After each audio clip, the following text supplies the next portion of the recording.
In today's tutorial, I'm going to be showing you the new buttons on the Quilt Maker Pro 16.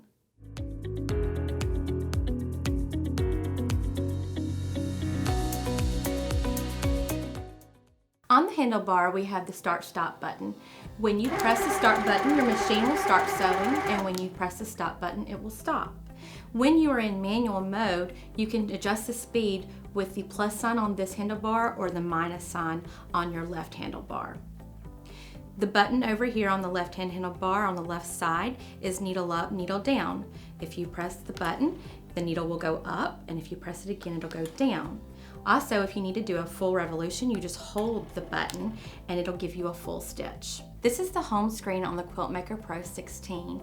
As you can see, the home button is lit up right now because we are on the home screen. If you select the next icon beside that, that's the tools icon. And then the icon beside that, that is the letter I, is the information.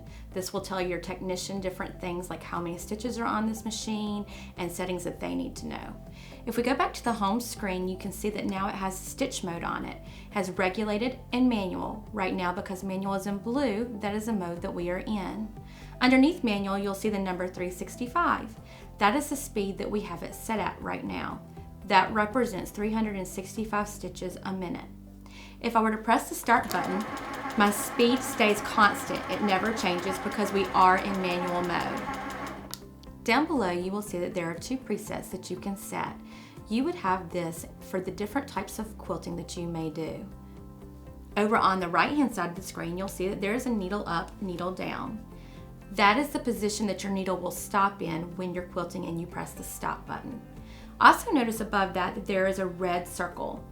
That red circle represents that you do not have your machine activated right now to sew. Once you press the start button on the handlebars, it turns green, representing that you have activated your machine to sew. Below that is the light bulb. It is the light that is around your needle for your quilting area. You can turn that off or turn that on. When you switch to the regulated stitch mode, now your screen changes. You will see below that the number 12 is here. That means 12 stitches per inch. You can adjust that with the minus and plus sign.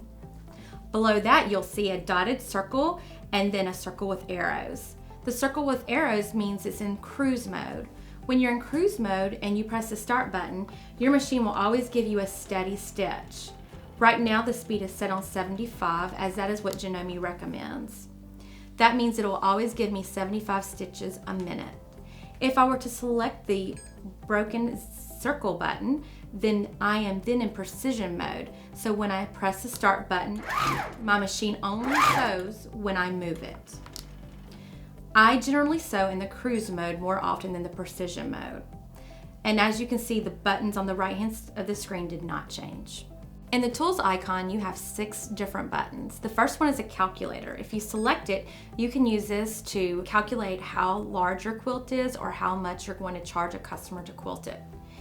To get back out of that screen, you select the toolbar again. The heartbeat icon you will not normally go into. That is the diagnostics icon. The third button on the screen is the overspeed alarm. When you select that, you can see there's 2 sections.